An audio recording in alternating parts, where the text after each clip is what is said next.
Thank you for listening to Depictions Media Radio.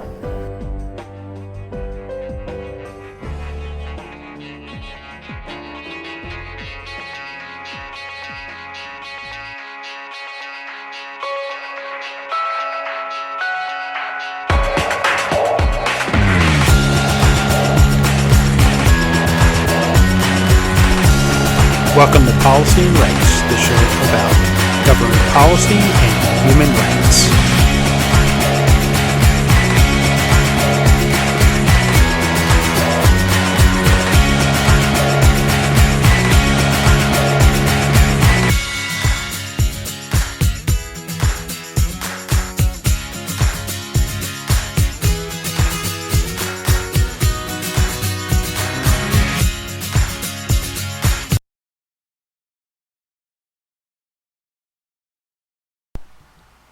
Welcome back to Policy and Rights here on Depictions Media Radio. I'm your host, Michael Clogs. In Sudan, war has broken out, extreme violence. There have been reports in some of the refugee camps, especially the well-known Darfur, that housing areas have been showered with bullets as the violence continues and people are fleeing. Along with that, we're going to hear in a few minutes from the Minister of Defense talking about upgrades to helicopters, and also she's going to be asked questions about evacuation from Sudan. And just within a few hours, there have been reports of mechanical failures to aircraft that are en route to Canada from Sudan. That Turkish flights have been shot at, and there's just a lot of trouble of evacuating the Sudan and trying to get those who went there on humanitarian efforts to get people home safely. And while the civil unrest settles back down and humanitarian efforts can reconvene, but for now, just about all of the humanitarian efforts have been put on pause, and evacuations of aid workers have begun just a few days ago, and the Canadian flights have had trouble so far getting out and getting people to safety. So we're going to hear from the Minister of Defense as she talks about in a press conference about upgrades to helicopters and equipment for the U.S. military, and how the Canadian military is doing more than what is truly expected of them, and how the military is achieving the things that they want, and as in need of equipment for peacekeeping operations. So we're going to hear from her. She's in Nova Scotia, and she is talking about upgrades to Canada's CH-149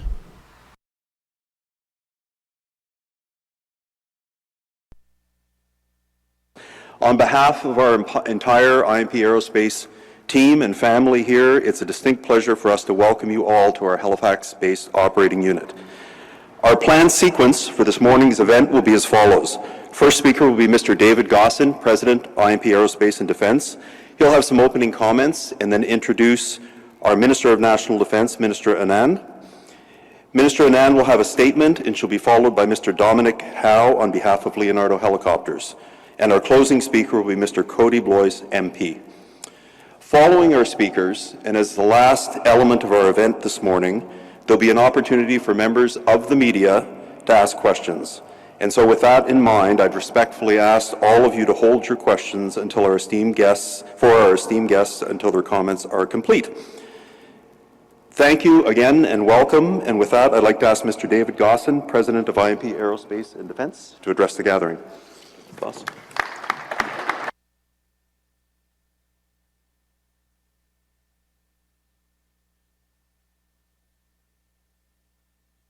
Get started. I'm sure you all know this is a workable hangar. Typically, there's lots of airplanes, lots of disassembled airplanes. That's what we do for a living. Mike, to you and your team on fairly short notice for cleaning up the hangar and turning it into a beautiful showcase of two wonderful airplanes, showcasing the type of work we do. I appreciate all you've done in the last couple days. And to everyone who was involved in setting up for this event, a heartfelt thank you to all of you. As Mike said, my name is David Gosson. I've been in the industry a long time, actually 40 years. I started when I was 13, and no laughing. I'm obviously passionate about the industry and passionate about what we do for a living and our role in supporting the Canadian Department of National Defence and our international customers. I've worked in the industry at many levels. I've worked from my early days in the contracts department up to becoming president of the organization. I'm a former chair of Air Industries Association of Canada. I'm still an active board member, former board member of CADSI. It's safe to say I'm very passionate about the industry, and I've seen a lot of changes over the years. And in the twilight of my career, the most important thing is to make sure the industry continues to grow and prosper, certainly in Nova Scotia, and prosper across the country. Sovereignty of our fleets in Canada is critically important, and I've spent my whole adult life ensuring we as a company have done everything we can to ensure we continue to support our principal customer. A bit about IMP. We're a private company, and as private company, you typically tend to be somewhat quiet, secretive. We don't put a lot of information out. A lot of people don't know what we do. We've been around for a long time. We've been in business as an industry in Nova Scotia since the early 1900s. We've been supporting aircraft fleets, principally maritime airplanes. If you think about all the airplanes we've supported since the early 1900s or World War II, we've supported all of the maritime patrol airplanes that Canada's had. You can go back to the days of the Lancaster, the Neptune, the Argus, and of course, the latest and greatest CP-140, and we hope the next generation long-range patrol airplane. So we have deep roots in the community. As an industry, it's not by happenstance that we're in Nova Scotia. It was a strategic decision. Canada's had a long-standing policy where the work has been spread out across the country. We are strategically located on the east coast of Canada, located close to our main military wings, Greenwood and Shearwater. We're close to support the war efforts in Europe. So maritime airplanes, if you go as far back in time as you want, have traditionally been done on the east coast of Canada. Fighters in central Canada, and of course transports have been traditionally done out west. We are truly a center of excellence for maritime aircraft in the east coast of Nova Scotia. Now, over and beyond what you see in this facility, we've got 6 operating units at IMP. IMP Aerospace, which Mike runs. It has 10 hangars scattered across Barnes Road, 1,700 employees scattered across Nova Scotia and Barnes Road. We've got facilities in Hammonds Plains, Nova Scotia, where we do electrical assemblies. That facility does some pretty unique stuff. It does a lot of design and development. What's particularly interesting is they designed and built lots of space harnessry. They designed and built all the electrical assemblies for the International Space Station. They've done most of the electrical assemblies for the RadarSat constellation, James Webb Telescope, kind of a hidden secret tucked away in Hammonds Plains, Nova Scotia. We've got an aerostructures facility in Amherst, Nova Scotia that does structural components and composites. They've been around since the early 1900s. They actually built airplanes to support the war effort. Pretty remarkable history for that company. And of course, we have the search and rescue program. That's what we're going to talk about. And the minister will have a lot more to say about that in the coming minutes.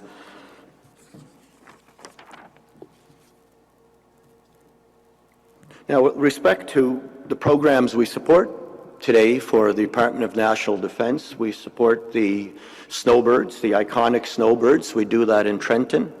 On the East Coast, we support the P3s. We support C-130s, and of course we support the Cormorants and our West Coast operations.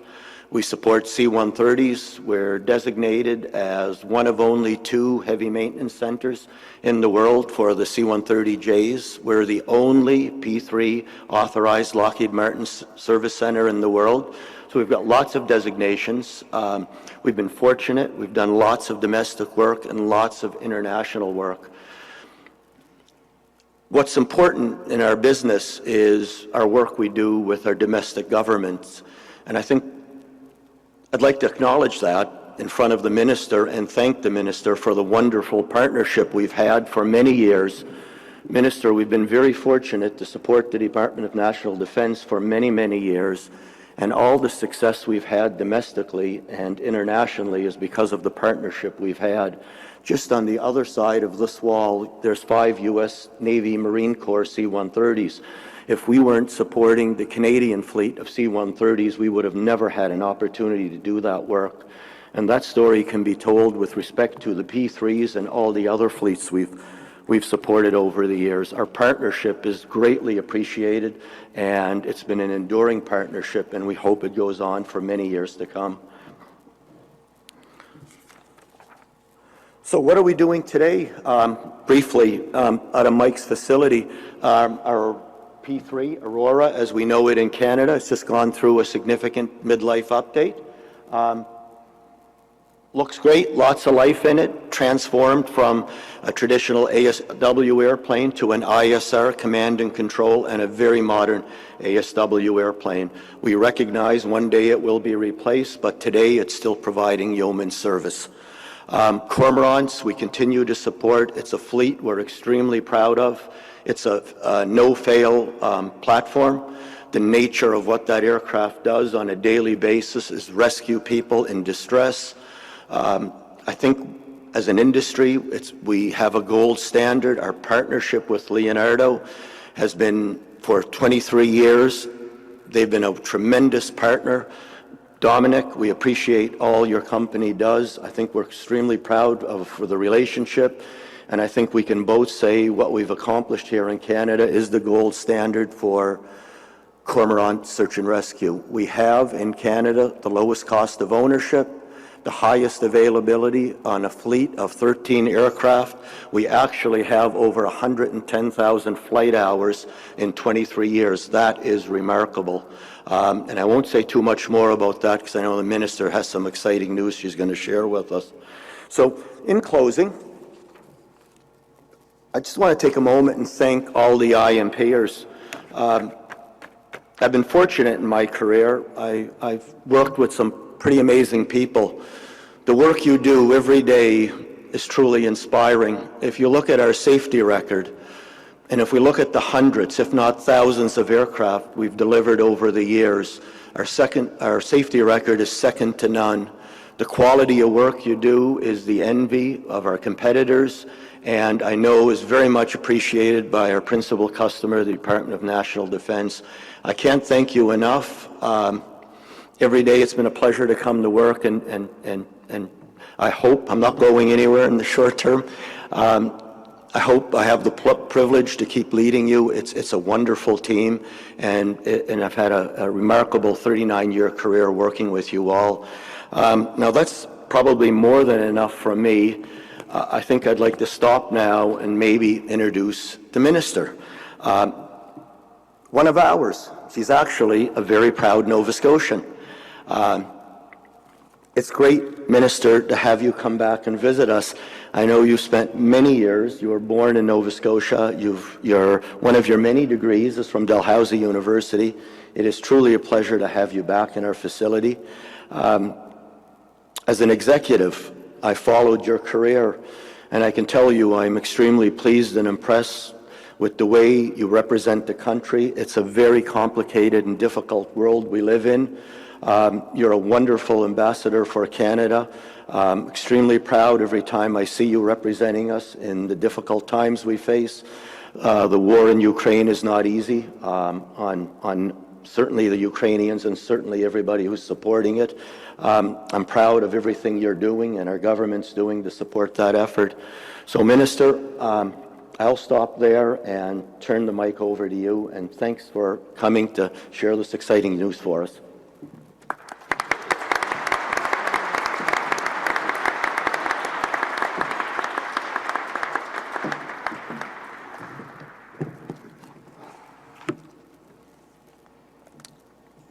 Well, good morning, everyone.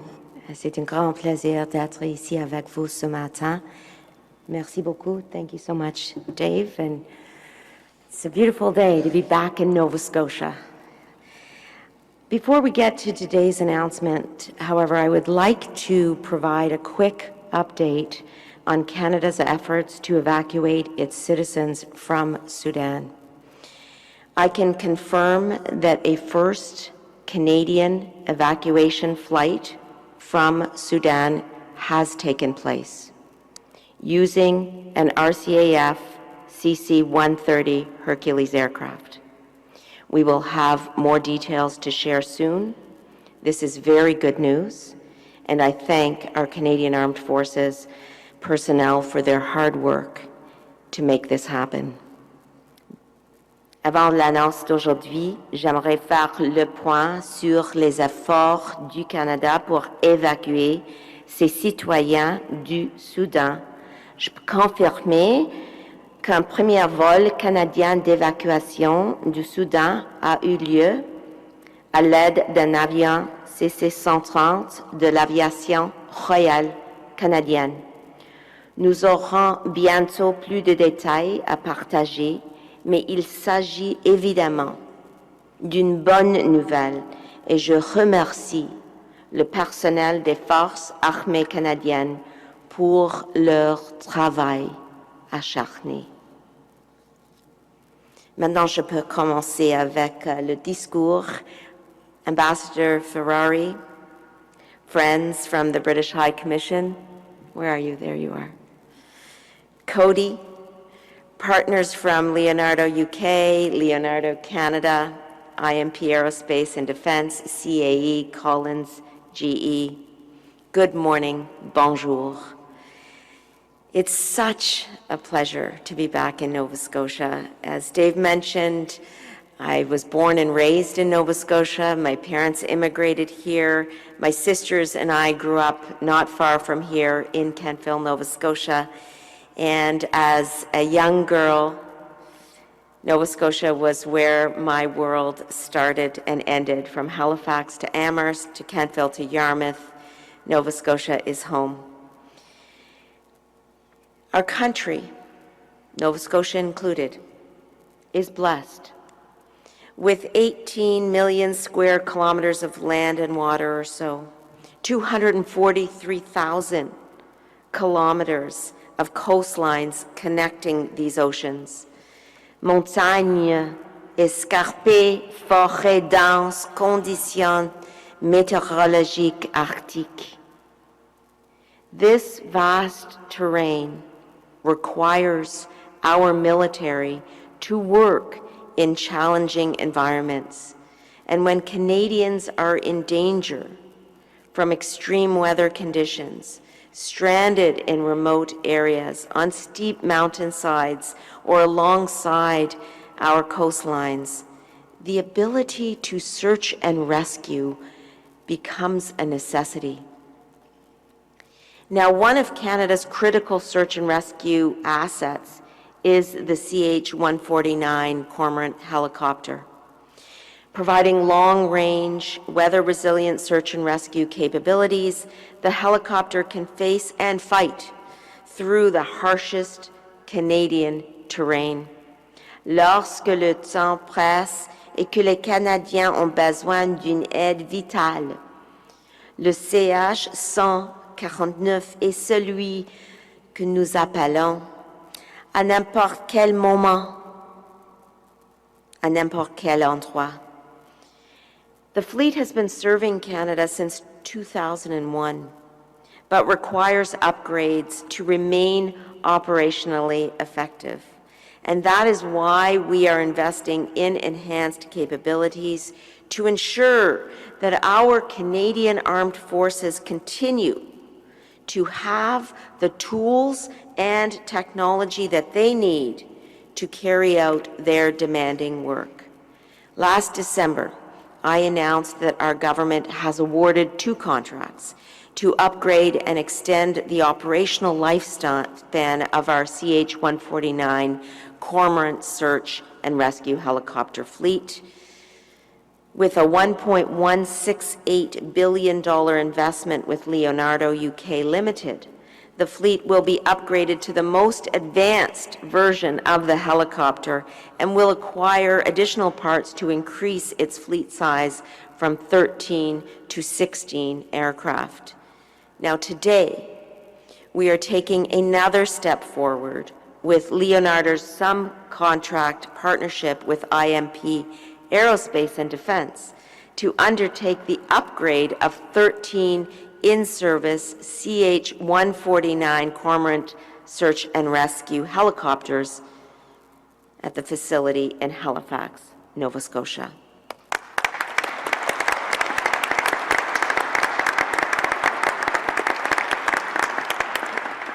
Under this subcontract, IMP will deliver 13 of the 16 upgraded Cormorants to Canada from its Halifax facilities. Leonardo et IMP vont fournir des mises à niveau technologie de pointe aux Cormorants existants. Ils permettront également à ce que l'ensemble de la flotte soit en conformité avec la version la plus avancée de l'hélicoptère. The upgrades are going to include modernizing navigation, communication, flight management, flight recorder and safety systems, improved sensor capability, and in-cabin wireless communications. Notre investissement augmentera également la taille globale de la flotte de 13 à 16. Les 3 avions supplémentaires seront produits en réutilisant autant de pièces de notre inventaire actuel que possible, telles que les transmissions et les trains d'atterrissage. This is going to help reduce costs and ensure a prudent investment. And I firmly believe that national security and economic prosperity go hand in hand. Quand nous investissons en défense et augmentons nos capacités, c'est les travailleurs canadiens qui en bénéficient. This investment is no different. The helicopter project has the potential to contribute almost $79 million annually to our economy and 650 jobs annually for Canadian companies over a 12-year period.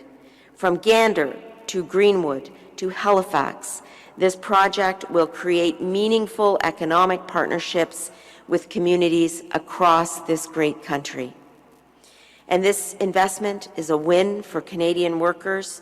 It's a win for industry partnerships. With the partnerships between Leonardo, IMP, and our other industry partners, we are ensuring a renewed defense relationship for years to come. As Dave mentioned, the first 3 helicopters will be completed at Leonardo's UK facilities. IMP personnel will undertake on-the-job training in the UK, and they'll come back to build the remaining 13 helicopters right here on Canadian shores. This is effective industry partnership in action. This contract is going to create relationships between our workers, companies, and our defense innovation ecosystems. And most importantly, this is a massive win for the Royal Canadian Air Force, who will have enhanced, technologically advanced capabilities to continue their work, keeping us all safe. L'extension et l'expansion de notre flotte permettront l'ARC de continuer à effectuer des opérations recherche et sauvetage dans toutes des conditions météorologiques de Comox à Gander et Greenwood, tout en ajoutant aux capacités de recherche et sauvetage du Canada et à la 8e escadre Trenton. So, my friends, whether it is in dense forests, whether it is in remote mountains, whether it is in rough terrains, Canadians can count on our aviators in the new CH-149 fleet to answer the call and get them to safety. Congratulations once again to Leonardo, IMP Aerospace and Defense, and to the Canadian Armed Forces. Thank you. Merci beaucoup. Grazie.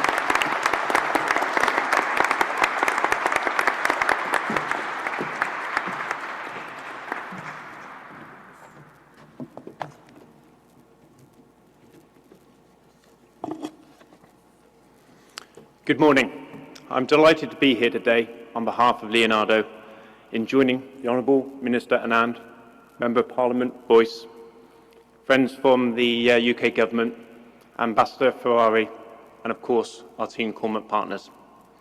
The Cormorant Midlife Upgrade Project shall provide the dedicated and brave Royal Canadian Air Force with a highly capable search and rescue helicopter that meets the all-weather demands of the Canadian landscape, in addition to the challenging rescue scenarios that they may face. The announcement made by the Department of National Defence in late December 2022 toward Leonardo with the AW101 CH-149 Cormorant Midlife Upgrade, comprising 16 helicopters in total, 13 of which are the existing Cormorant Search and Rescue helicopters that are in service today, being managed and supported by IMP, together with an augmentation of the further 3 aircraft. This is a most welcomed investment. Furthermore, the award of the training flight simulator to CAE, which Leonardo is a subcontractor, is an important investment. This will allow an onshore capability, training capability, for the Royal Canadian Air Force.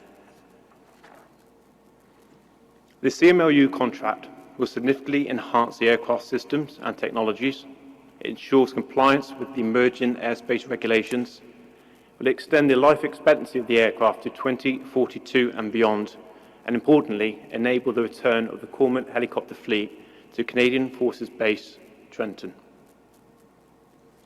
The Cormorant Midlife Upgrade contract shall also introduce new technology and mission sensors, enabling the Royal Canadian Air Force to execute their missions with greater efficiency through less search and more rescue. Importantly, the Cormorant Midlife Upgrade project should also be delivered without impacting the current Cormorant search and rescue capability that is present today. The AW101 CH-149 Cormorant fleet has provided reliable services to Canada since 2001. During this time, the Cormorant helicopter and its brave crews have successfully completed thousands of rescues, including several that have received international recognition as well as awards. Leonardo is very pleased that the Cormorant has been trusted to provide the capabilities to ensure these rescues were possible in any weather condition, anywhere in Canada, from coast to coast to coast and far offshore. Through this contract award between the Canadian Government and Leonardo, the current fleet will now be upgraded to the most advanced version of the helicopter. This could not have been possible, though, without the dedication and support from our key partner, IMP Aerospace and Defence, as well as other Team Cormorant partners CAE, GE Canada and Collins Aerospace Canada. All have come together with additional Canadian suppliers, to provide a robust search and rescue solution to Canada. Leonardo is really pleased to announce that it's placed a subcontract onto IMP for the upgrade of 13 of the 16 Cormorant midlife upgrade helicopters to be undertaken right here in Halifax, Nova Scotia. This includes the relevant program management, logistics support, engineering activities, as well as the manufacture of electrical loom harnesses and procurement of Canadian supplier equipment. Leonardo shall be providing IMP with knowledge, transfer training capability, as well as intellectual property to allow the aircraft to be built here. The IMP, Aerospace and Defence, and Leonardo's long-standing relationship shall continue for the foreseeable future. Together with a subcontract placed with IMP, Aerospace and Defence, Leonardo shall be investing 100% of the Cormorant Midlife Upgrade Project contract value in Canada with other Canadian suppliers. This will include research and development business, small to medium businesses, as well as academia. Leonardo is a committed partner of Canada and will remain so through this continued investment into the future. Thank you very much.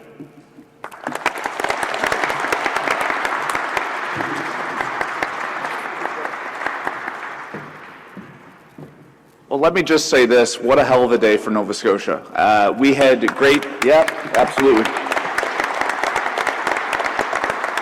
My name is Cody Blois. I'm the Member of Parliament for Kings Hants, and by the time you get down the line to me, you've heard all the technical details, so let me take this at a high level, and we can talk about what this really means for our province and indeed for our country. But before I go too much further, let me recognize our distinguished guests who are in the room, certainly our friends from the United Kingdom and Italy.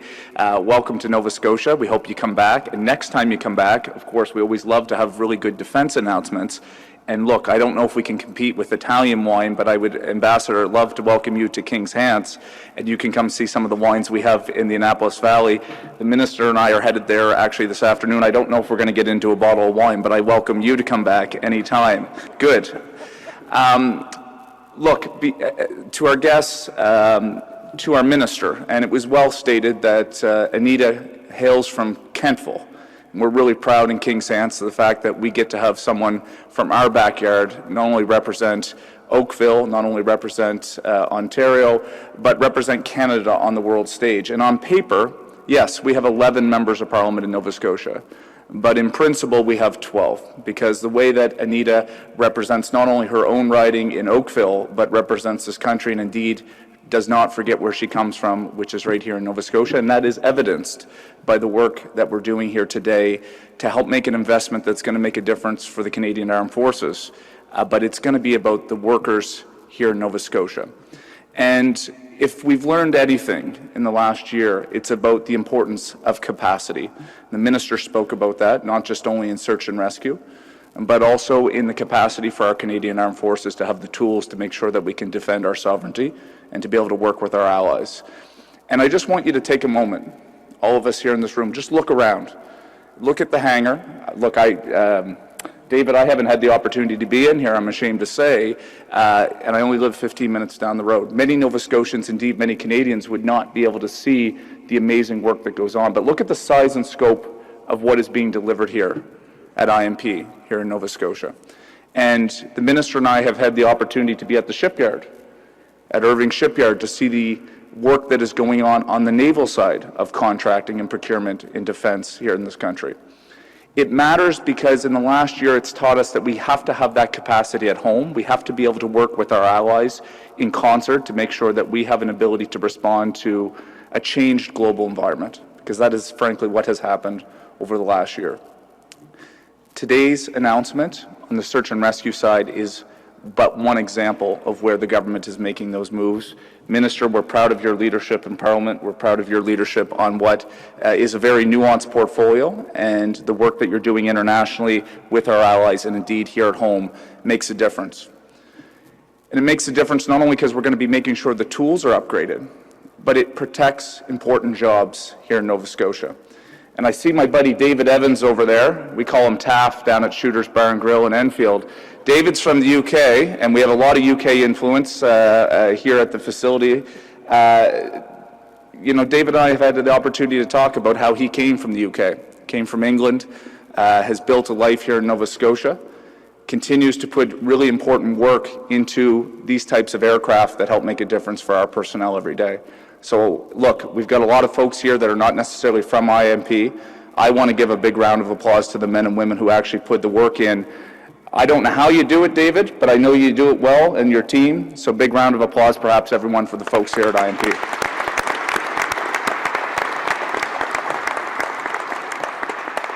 I'm going to leave it at that. We've heard politicians go on sometimes too long. I used to joke with my predecessor, Scott Bryson, that if you couldn't get the microphone out of that man's hand. But the key point here is this. We're upgrading infrastructure that makes a difference for our Canadian Armed Forces.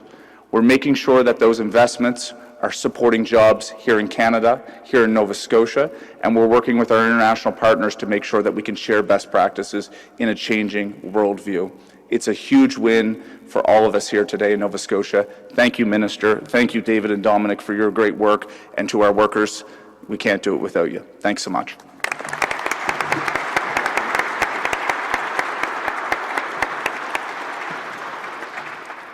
And with that, thank you. There'll be the opportunity for media to ask questions. I'll turn things over to Daniel. Thank you very much. We'll now take questions from media. Emily in the back has a microphone, so if you would like to ask a question, please raise your hand. Et on peut prendre des questions en anglais ou en français. Do you have any questions? Good morning, Minister. Good morning, Minister. Brett Ruskin, CBC News. Thank you for being here for this announcement about searches and rescues. There we go. Hello, now you can hear me. Minister Brett Ruskin, CBC News. Thank you for being here about search and rescues. Hoping to ask you about a rescue underway right now that you mentioned earlier. With this flight out of Sudan, can you give us any more details about how many folks may have been on this flight, where it departed from, where it landed? As I mentioned, I can confirm that the first Canadian evacuation flight from Sudan has taken place using a Hercules aircraft, and we have one of these right beside us here today. There will be more details to share soon. We are operating almost in real time, and we want to make sure that we have all the details in place. But make no mistake, this is very good news, and it is very important to recognize the work of the Canadian Armed Forces personnel to make this happen. As you know, we had pre-positioned 2 Hercules aircraft in the region yesterday, anticipating that we would be able to bring Canadians out. We needed to make sure that conditions are safe and secure on the ground and that we had space on the airfield. That's actively occurring right now and will continue to occur, making sure that we have the conditions that are in place for not only the flight that I have mentioned, but additional evacuations that we are planning over the next number of days. There are a number of challenges on the ground, given the very volatile situation in Sudan. And it is for that reason that we're not only working very hard as a country in terms of the Canadian Armed Forces, in terms of Global Affairs Canada, in contacting Canadians, for example, but we're also working very hard with our allies and our partners. And we have seen the ability for that relationship to continue to allow the extraction of Canadians, first our diplomats, and now over 180 Canadians evacuated overall. This is an ongoing process, and we'll continue to share details as we have them. Thank you. A follow-up question? And before that, if you'd like to give some of those comments en français for our French colleagues, if you'd like Bien sûr. Les forces armées canadiennes sont là. Nous avons environ 200 forces armées canadiennes dans la région et aussi 2 CC-130 ici. On peut voir cet avion aussi. Et le gouvernement du Canada et les forces ont travaillé en étroite collaboration avec nos alliés et partenaires pour planifier et prendre des mesures. Leur raison, c'est la sécurité du personnel et des Canadiens, Canadiennes dans la région. Donc, nous pouvons partager que un premier vol d'évacuation a eu lieu. Nous allons avoir plus de détails pour partager, mais à ce moment-là, je peux confirmer cette première vol et j'espère que nous allons avoir d'autres vols dans les prochains jours aussi. Merci beaucoup. And just for my follow-up, thank you very much for English and French. But I know it's day by day, and you mentioned there might be other flights. There's been previously the talk that after this week, flights might be more difficult. We won't be able to get flights out. How much of a deadline at this point is this week for flights and for Canadians to get out? Thank you. So we are continuing to work given the volatile situation, and we're working as quickly as possible, as I'm sure you have seen and can see today, to ensure the evacuation of as many Canadians as possible, as soon as possible. We have Canadian Armed Forces Strategic Advisory Team, as well as military liaison officers deployed to Djibouti to support the evacuation of Canadian-based personnel from the Canadian Embassy, as well as to coordinate with our allies about continued evacuations for a non-combatant evacuation operation. That first flight of the Canadian Armed Forces that has now left Sudan is an example of the planning that has been going on behind the scenes over the past number of days. And as I mentioned, we have 200 CAF deployed to the region to assist with this line of effort and to continue supporting Canadians. And I want to stress that we are pursuing all options. The situation is extremely dangerous in Sudan, and key civilian infrastructure is necessary for any evacuation of non-combatants in this situation. The power, the communication are intermittent, food and water shortages are widespread, and so it requires our Canadian Armed Forces planners to consider all options for evacuation other than by aircraft, although these may pose additional risks. The majority of Canadian citizens are in the capital, and movements by ground or by sea significantly increase the time during which they would be exposed to risk. Nevertheless, we do have HMCS Montreal and Ascaris previously deployed on op projection in the vicinity, ready to assist. So as I said, all options are on the table. Planning is occurring as we speak to ensure the maximum number of Canadians can be evacuated as soon as possible. And I'll leave it at that. Thank you. Thanks. We'll go to the next question. Oui, bonjour, Héloïse Rodriguez, Radio-Canada. Est-ce que je pourrais vous avoir en français sur votre dernière réponse, la complexité et l'échéancier pour les prochaines évacuations?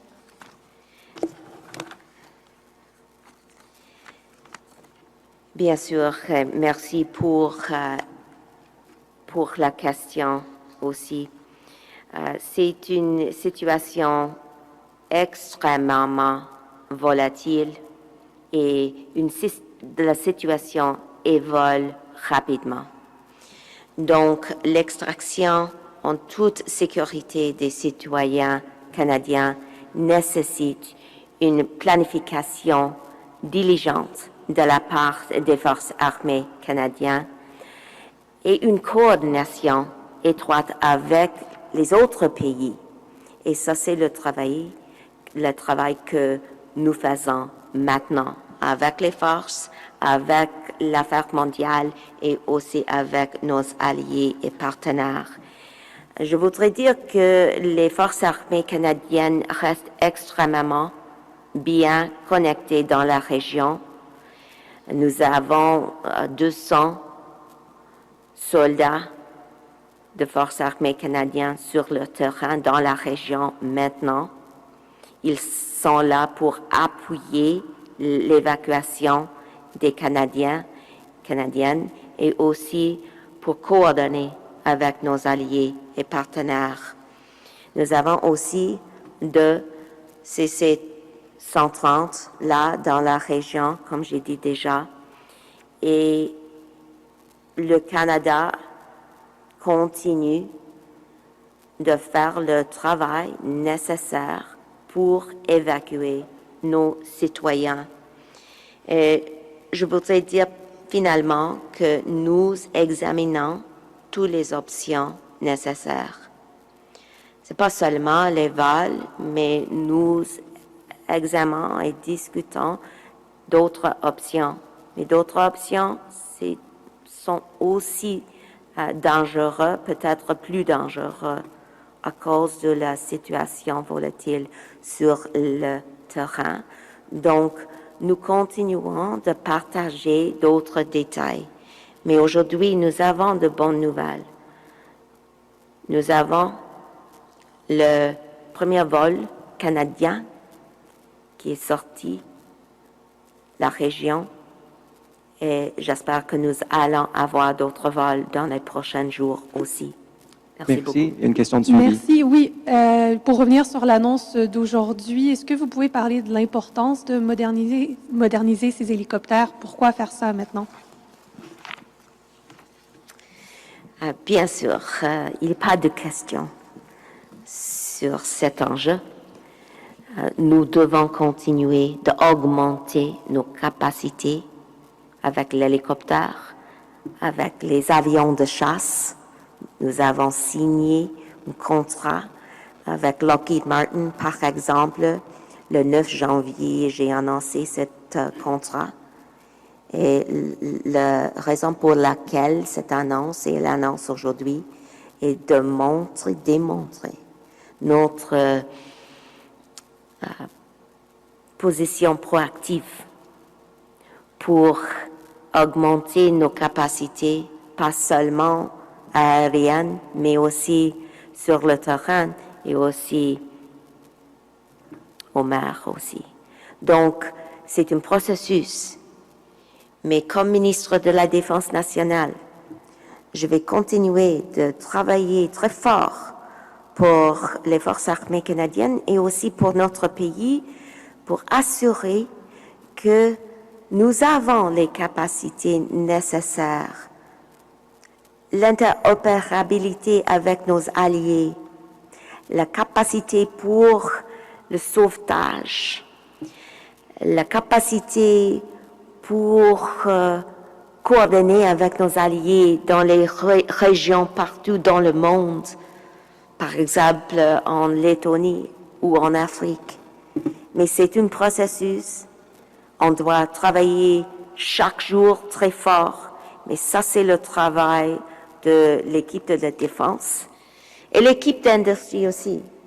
Ça, c'est la raison pour laquelle nous sommes ici aujourd'hui, pour annoncer que nous continuons de travailler ensemble, chaque personne dans cette chambre, dans cette salle, pour s'assurer que les forces armées canadiennes ont les besoins dont ils ont besoin, mais aussi que l'industrie peut continuer de contribuer de notre économie avec des emplois et avec les avantages économiques pour notre pays.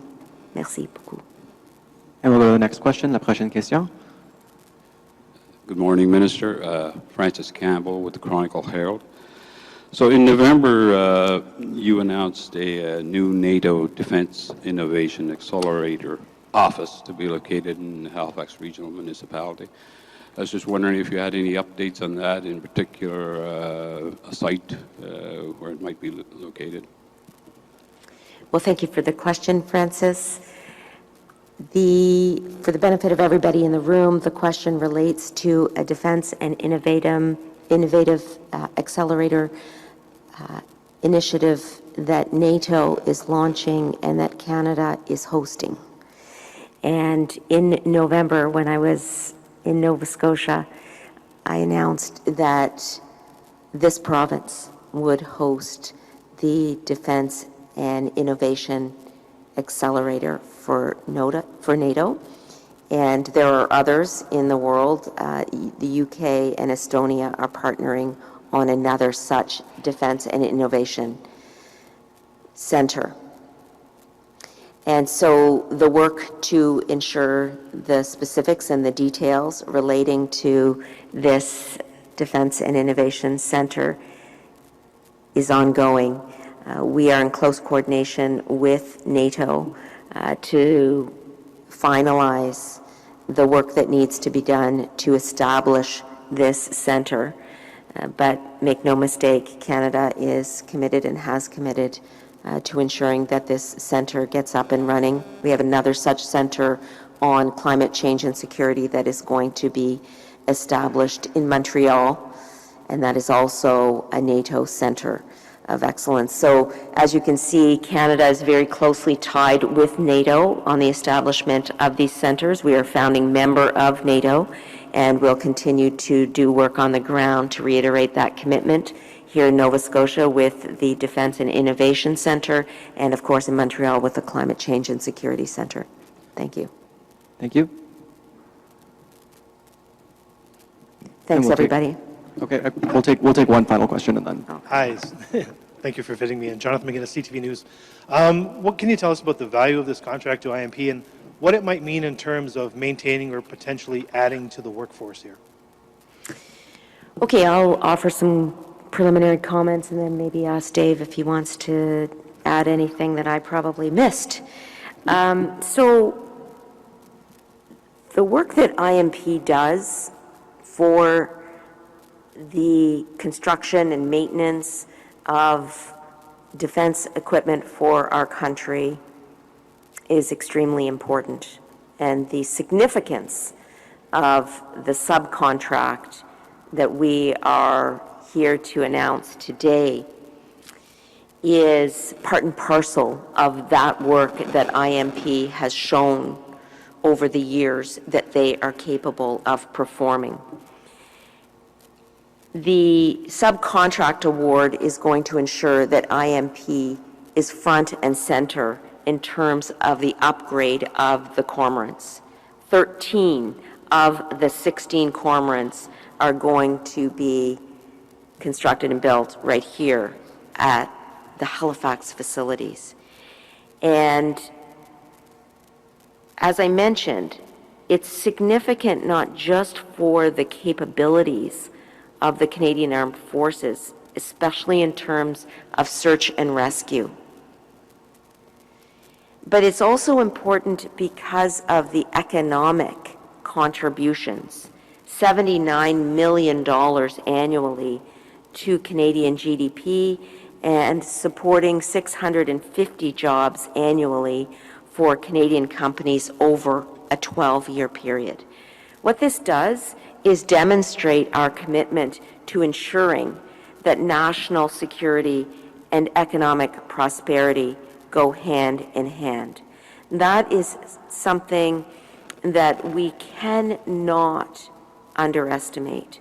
We have to recognize that as we continue to invest in defense and security, whether it is in terms of the increase by 70% under our current defense policy, Strong, Secure, and Engage, whether it's as a result of the $8 billion in addition to that increase in budget 2022, whether it is because of the $38.6 billion that we're investing in NORAD modernization.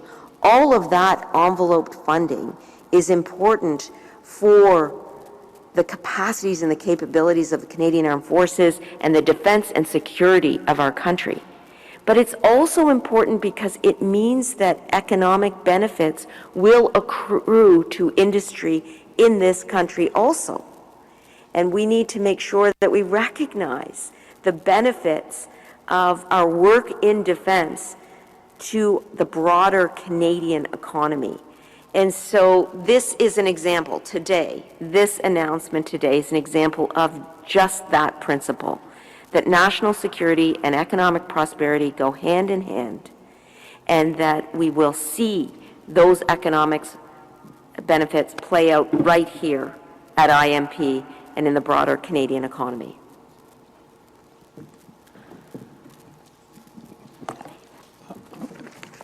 Hello, Minister. I wonder, sorry.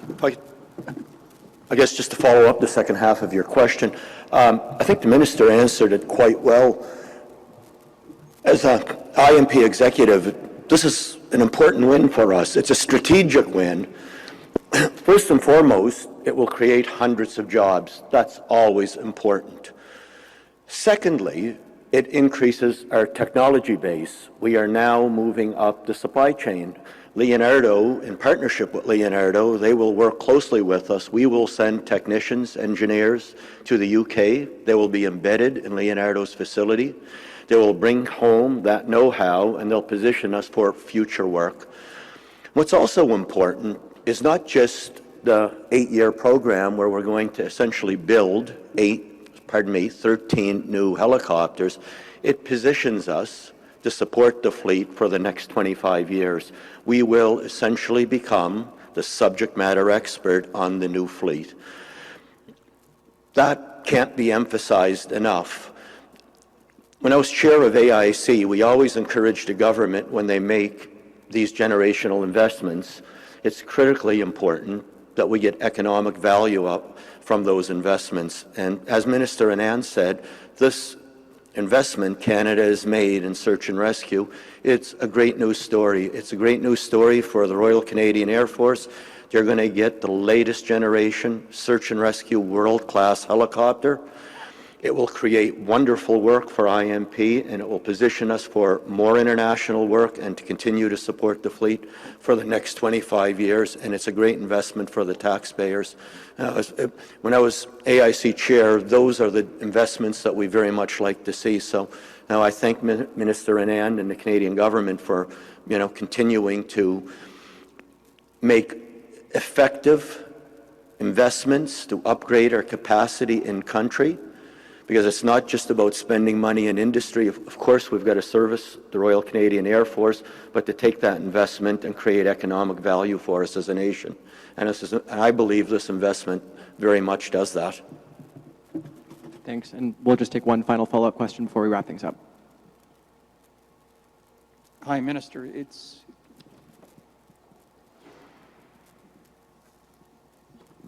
for the Minister. It's Keith Doucette from the Canadian Press. Good news announcement today. We know what you're intending to do with the forces, but we were told by the Canadian Armed Forces yesterday that they were spread so thin that they had planes in the Arctic, Okinawa, and elsewhere, and when the U.S. started doing airlifts in Khartoum. So what does it say about our current spending if countries like Jordan and Turkey can get planes moving to Sudan evacuations before we can? Okay, well, thank you for the question, although I could barely hear you. So I appreciate the question. So what we need to do with Canadian Armed Forces assets when there is need, we deploy the assets in that particular region. So let me take an example of aid to Ukraine. We have, over the past many months, had 3 CC-130s in Prestwick, Scotland, and those aircraft have been lifting military aid and equipment on behalf of all of our allies in support of the unjust war in Ukraine. And those 3 aircraft have delivered over 8 million pounds of military aid. That is effective work that our Canadian Armed Forces are undertaking with incredibly important capabilities.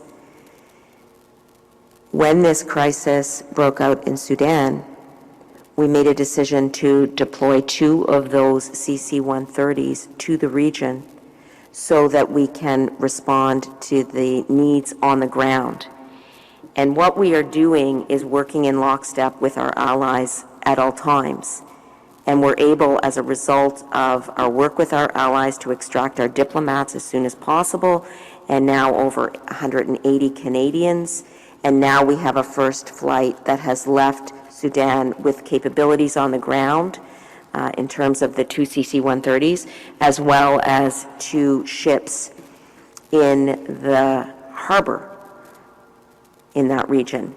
So in any country's inventory, there is a need to place assets where the needs are the greatest, and that's exactly what we are doing. In terms of our overall resources, we are continuing to do the work necessary to create a Canadian Armed Forces that is robust in terms of personnel as well as military equipment, that is enduring. And that's why you saw the announcement finalized for 88 F-35s for the Royal Canadian Air Force. That's why you have seen a $38.6 billion investment in NORAD modernization and continental defense, with 19 projects specifically identified on the website of the Department of National Defense, so that the Canadian population can see where we are doing our building. So rather than focusing on the fact that defense spending dipped below 1% under the last government, we choose to focus on the work that we need to do every single day to continue to allocate the funding that has been granted under various envelopes to the projects necessary to build up the Canadian Armed Forces capabilities, as well as to respond aussitôt que possible to emerging global situations.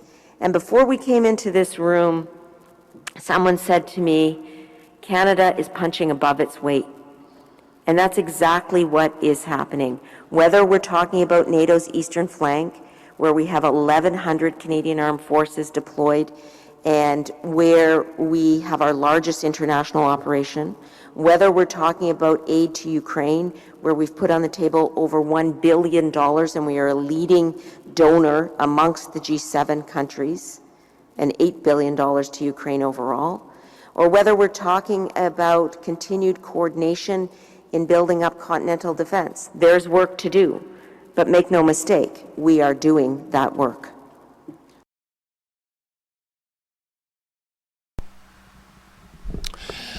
Okay, so we heard from what the Minister of Defense for Canada had to say, and in a brief statement from the United Nations, they're saying that thousands of people, Sudanese, including many internally placed people and refugees in Sudan, have fled the country. And the UNHCR spokesperson said in Chad, together the government has registered around 5,000 arrivals so far, and at least 20,000 people have crossed the border from Sudan into Chad. So there's mass fleeing as violence escalates in Sudan over what has been political unrest for quite some time now. So thank you for listening to Policy and Rights here on Depictions Media Radio. And I have been your host, Michael Clogs. And please click that subscribe button wherever you may see it.